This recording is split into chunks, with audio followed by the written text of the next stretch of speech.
오늘 우리가 함께 읽어가는 본문은 요한복음 19장 말씀입니다. 요한복음 19장의 내용에서는 빌라도의 최종적인 판결에 관한 말씀이 등장하고요. 마침내 참혹한 십자가의 형벌을 당하셔서 십자가에 매달리신 주님의 모습이 소개가 됩니다. 그리고 마침내 십자가에서 운명하신 주님을 무덤에 장사한 그 내용이 오늘 19장에 기록이 되어 있습니다. 빌라도는 예수님을 재판을 하지만 유대인들의 말처럼 예수를 처형할 만한 어떤 제목을 찾지 못했습니다. 그렇지만 무리들의 많은 요구를 거절할 수가 없었습니다. 당시에 밀란이 일어날 정도로 많은 사람들이 종교 지도자들에 의해서 매수를 당하기도 하였고, 또 많은 사람들이 자신들이 기대했던 메시아의 모습이 아니라 너무나 무기력한 그의 모습을 보면서 환호했던 많은 사람들이 오히려 예수님을 십자가에 처형하라고 계속적으로 요구하는 그런 일들이 있게 됐습니다. 그래서 당시의 명절에 한 사람을 놓아주는 전례를 따라서 예수를 놓아주기를 원하느냐, 바라바라고 하는 사람을 놓아주기를 원하느냐 이렇게 물었을 때 사람들은 바라바를 놓아주라 이렇게 요구를 하게 됩니다. 그들의 요구를 거절할 수 없어서 빌라도는 이제 이 처형의 절차를 밟아가게 되는데요. 먼저 예수님을 향해서 채찍질을 하게 했습니다. 가시로 만든 관을 머리 위에 쓰셨고 자색 옷으로 입힘을 받았습니다. 그리고 사람들에 의해서 조롱을 당하게 되죠. 유대인의 왕이여 평안할지어다 이렇게 말합니다. 그러나 그것은 놀림 삼아서 조롱조로 그렇게 한 것이지만 사실상 그 말은 맞는 말이었다는 것을 우리는 알고 있습니다. 그리고 이 예수님을 향하여 손으로 때리도록 하게 된 것이죠. 존귀하신 왕이 노예처럼 끌려가면서 온갖 조롱과 고통을 당하시는 모습이 그려지고 있습니다. 빌라도는 자신의 무죄함을 계속적으로 강조하는데요. 4절 말씀에 가면은 보라 이 사람을 데리고 너희에게 나오나니 이는 내가 그에게서 아무 죄도 찾지 못한 것을 너희로 알게 하려 한다. 이렇게 말합니다. 아무런 죄가 없는 사람이다. 아무 죄도 찾을 수 없다. 이렇게 말합니다. 6절 가서도 보면요. 또 이렇게 말합니다. 너희가 친히 데려다가 십자가에 못 박으라. 난 그에게서 죄를 찾지 못하였노라. 애매한 태도를 취하게 된 겁니다. 그의 아내가 그에게 또 그런 말을 했습니다. 빌라도의 아내가 저 사람을 함부로 하면 안 되겠다 하는 그런 이야기를 들은 것도 있고 막상 이 유대인들이 하는 말들을 따져보면 로마법으로 처형될 수 있는 결코 죄목이 되지 못합니다. 그러면서도 사람들의 또 요구를 무시할 수 없는 이것도 저것도 아닌 애매한 태도를 취하는 것이죠. 한편으로는 자기는 죄가 없다 이렇게 말하면서 또 한편으로는 무리들의 요구를 따라서 결국 예수님을 처형의 자리로 내주는 그런 모습을 나타내고 있는 겁니다. 무리들이 부르짖습니다. 십자가에 못 박으소서, 십자가에 못 박으소서 이렇게 말하면서 우리의 법에 따르면 이 사람 예수는 분명히 죽을 죄를 지은 사람입니다. 이렇게 말하면서 그 제목에 대해서 뭐라고 말하느냐. 7절에 보면 그가 자기를 하나님의 아들이라고 말하는 것. 이것은 죽어마땅한 죄악이다. 신성모독죄다. 참남죄다. 이렇게 말해서 마땅히 맞아 죽고 마땅히 죽음에 내어주는 것이 마땅한 일이다. 이렇게 말을 하게 됩니다. 빌라도가 예수님을 향해서 또다시 묻습니다. 너는 도대체 어디로부터 왔느냐? 이렇게 묻고 이런 물음 속에 예수님은 아무런 대답도 하지 않습니다. 빌라도는 또 묻죠. 왜 나에게 아무런 말도 하지 않느냐? 내가 너를 놓을 권한도 있고 십자가에 못 박을 고난도 있는 줄 너는 모르느냐. 내 말 한마디에 너는 살기도 하고 죽을 것이기도 한데 왜 나에게 아무런 변명도 아무런 말도 하지 않느냐. 이렇게 말하는 겁니다. 그러나 우리가 잘 아시는 것처럼 주님은 털 깎는 자 앞에 잠잠한 양처럼 아무런 응답을 하지 않으신다고 예언했던 대로 주님은 묵묵히 그 순환과 수치와 고통의 자리를 피하지 아니하셨던 것입니다. 주님이 대답하시죠. 위에서 주지 아니하셨더라면 나를 해할 고난이 없었을 것이다. 이렇게 말씀을 하시는 겁니다.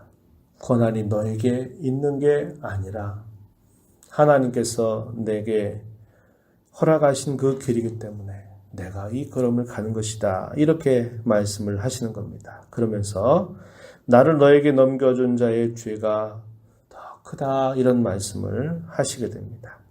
그리고 빌라도는 마침내 이 말을 듣고 예수님을 끌고 밖으로 나가서 사람들에게 이야기를 하게 되는 것이죠.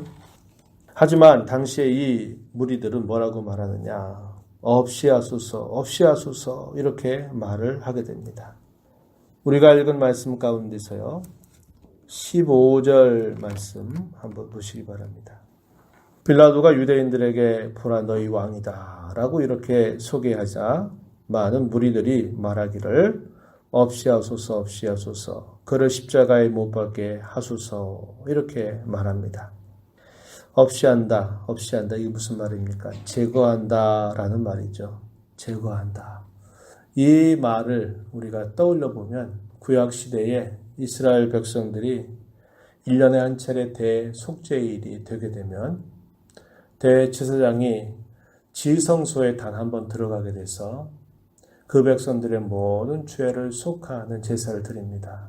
근데 한 마리는 성전으로 가져가서 그 지성소에 들어가서 백성들의 죄를 속하기 위하여 속죄 제사를 드리고 또 한 마리는 소위 아사셀 염소라고 해서 백성들의 모든 죄를 짊어지고 광야에 맹수들이 있는 그곳으로 이렇게 그 염소를 내보내게 됩니다. 그래서 다시는 찾아올 수 없는 그런 상태로 그를 내보내게 돼서 사나운 맹수들의 밥이 되도록 한 겁니다. 이 아사셀이라고 하는 말이 무슨 말이냐면 없이 한다, 제거한다 라는 뜻을 가지고 있는 말입니다. 대속죄일이 되면 이 제사를 드리는 것이죠. 한 마리는 지성소의 대제사장이 가서 속죄의 제사를 드리고 한 마리는 모든 백성들의 죄를 짊어지고 그 죄값으로 말미암아 사나운 맹수들의 밥이 되게 한 겁니다. 그 백성들의 죄를 제거한다라는 뜻을 가지고 있는 거죠. 이게 소위 아사셀 염소라고 부르는 거예요. 세례자 요한이 예수님을 만나 뵐 때 처음 했던 말이 있었죠. 보라, 세상 죄를 지고 가는 하나님의 어린 양이로다. 이런 말을 했습니다. 세상 죄를 지고 가는 하나님의 어린 양. 마치 아사셀 염소를 떠올릴 수 있는 그런 표현을 한 것이죠. 무리들의 요구가 그거였습니다. 그들은 저 나사렛 예수를 제거해야 된다 라고 말하는데 오묘하게도 성경의 내용을 잘 연결시켜 보면 그분이 자기 백성들의 죄를 짊어지고서 그 죄를 짊어지고 죄를 제거하시는 일을 행하시는 것과 같은 것을 우리에게 떠올려 준다고 하는 겁니다. 아사셀이라고 하는 이 메아리가 마치 그 백성들의 입으로부터 메아리 치는 듯한 소리가 들리는 것이죠. 그래서 마침내 이 예수님을 십자가에 매달게 된 것입니다. 그리고 그 참혹한 십자가 형벌을 당하시게 된 것이죠. 그것은 고통을 상징하기도 하고요. 그것은 또한 수치를 상징하기도 합니다. 그리고 성경의 가르침에 따르면 그것은 저주를 받은 참혹한 일이 되는 것입니다. 예수님 바로 자기 백성들의 죄를 대속하시기 위해서 그 백성들의 모든 수치를 제거하신 것이고 그 백성들의 고통을 다 제거하신 것입니다. 그리고 그 죄값으로 인해서 받아야 할 율법의 저주, 형벌을 주님은 이 십자가의 죽으심을 통해서 다 제거하여 주신 것입니다. 그래서 그분의 죽으심으로 말미암아 그분 앞에 새롭고 산 길이 활짝 열리게 되었고, 하나님 앞에 담대히 나아가서 은혜를 구할 수 있는 그 길이 열리게 되었음을 성경은 우리에게 보여주고 있습니다. 예수님이 강도 사이에 매달리시게 되는데, 가운데 편에 주님이 십자가에 달리시게 되고 양쪽에 두 강도들이 함께 못 박히게 됩니다. 그리고 그 죄표에는 나사렛 예수 유대인의 왕이라고 하는 죄표가 쓰이게 됩니다. 종교 지도자들은 그렇게 쓰지 말라고 말합니다. 우리는 저 사람을 왕으로 인정하지 않는다. 자칭 왕이라고 말하는 것이지 우리는 그를 우리 왕으로 인정하지 않는다. 그러면서 자칭 유대인의 왕이라 써달라고 요구하지만 빌라도는 그들의 말을 듣지 않습니다. 아니라 쓸 말을 썼다. 그대로 둬라. 그래서 나사렛 예수 유대인의 왕, 이것을 당시에 세 나라의 말로 기록했습니다. 히브리 말로 기록하고요. 로마, 라틴어로 기록을 하게 되고 그 다음에 헬란 말로 기록을 하게 돼서 이 세 나라의 언어로 이 십자가 위에 그 죄패를 쓰게 된 것입니다. 그리고 그 예수님의 십자가의 현장에 예수님을 사랑했던 여러 여인들이 함께 있었고, 제자들 가운데서는 유일하게 사도 요한이 그 현장에 있었음을 말해줍니다. 그런 과정에서 예수님이 소위 십자가 위에서 7마디의 말씀을 하시는데, 이 요한복음에 보게 되면 비교적 많은 가상 칠언들이 소개가 되고 있습니다. 그럴 때 놀라운 것은 뭐냐? 성경을 응하게 하려 하셨다라는 표현을 많이 사용하고 있어요. 24절 가서 한번 보세요. 군인들이 서로 말하되 이것을 찢지 말고 누가 얻나 제비 뽑자 하니, 이는 성경에 그들이 내 옷을 나누고 내 옷을 제비 뽑나이다 한 것을 응하게 하려 함이로라, 이렇게 표현했어요. 28절 가서도 보면 예수께서 이 모든 일이 이미 이루어진 줄 아시고 성경을 응하게 하려 하사 내가 목마르다, 이렇게 말씀하셨다고 이야기하죠. 또 36절 가서도 보면요, 이 일이 일어난 것은 그 뼈가 하나도 꺾이지 아니하리라 한 성경을 응하게 하려 함이다. 그리고 37절에서도 또 다른 성경에 그들이 그 찌른 자를 보리라 하였다, 이렇게 표현합니다. 이 표현들이 보여주는 게 뭐냐면, 주님께서 십자가에 향해서 나아가셨던 그 걸음, 그리고 십자가 위에서 주님이 하셨던 말씀, 그리고 이루어지는 그 모든 일들이 우연히 갑작스럽게 일어난 일들이 아니라 그것은 이미 아주 오래전에 이미 예언되었던 그 하나하나의 내용들이 응하고 있는 것임을 말해줍니다. 그리고 주님은 그것을 그대로 응하게 하기 위해서 또 그러한 말씀들을 하셨다, 이렇게 요약을 해주고 있어요. 이게 참으로 놀라운 것입니다. 예수 그리스도를 구주로 믿는 저와 여러분에게는 어떤 면에서 놀랍느냐? 성경의 약속은 결코 땅에 떨어진 일이 없이, 실패하는 일이 없이 분명히 이루어진다라고 하는 것입니다.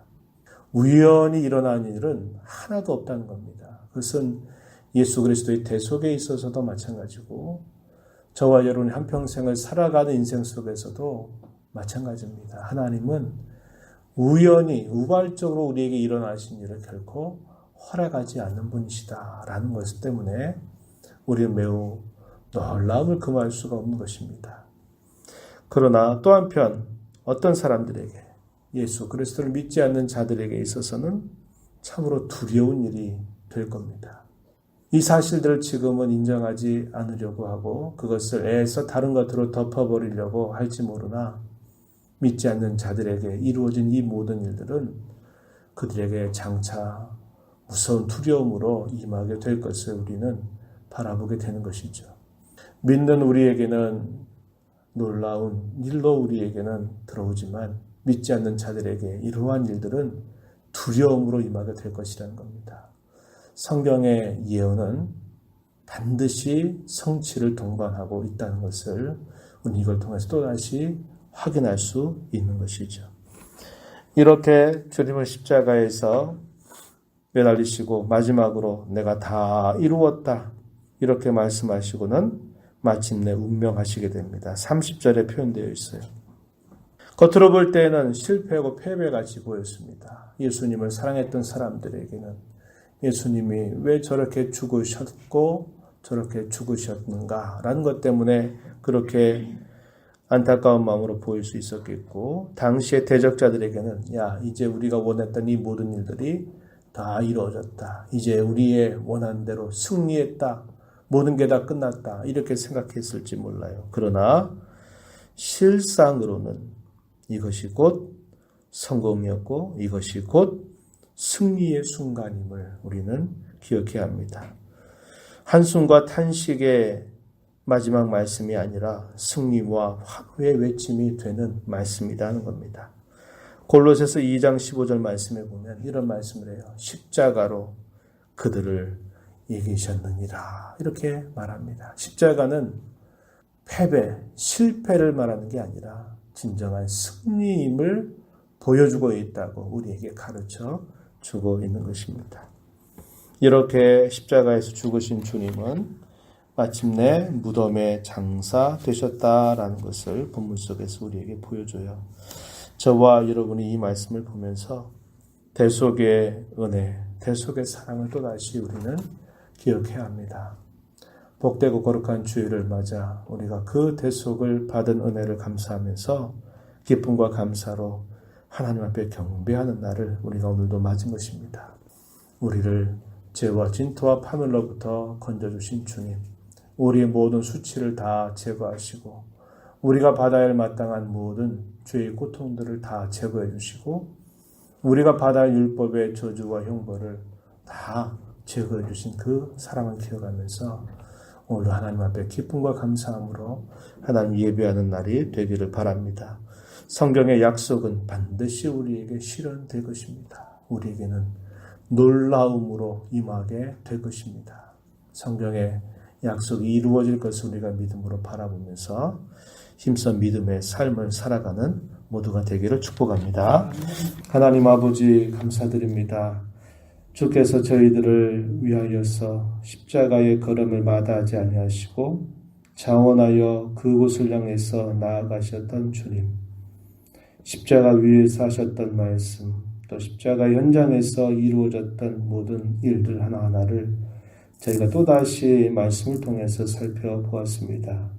주님이 하신 말씀, 주님이 당하신 그 모든 일들은 우발적으로 우연히 이루어진 일이 아니라 성경에 이미 예언했던 그 말씀, 그 상황이 그대로 응하고 있음을 저희에게 보여주었습니다.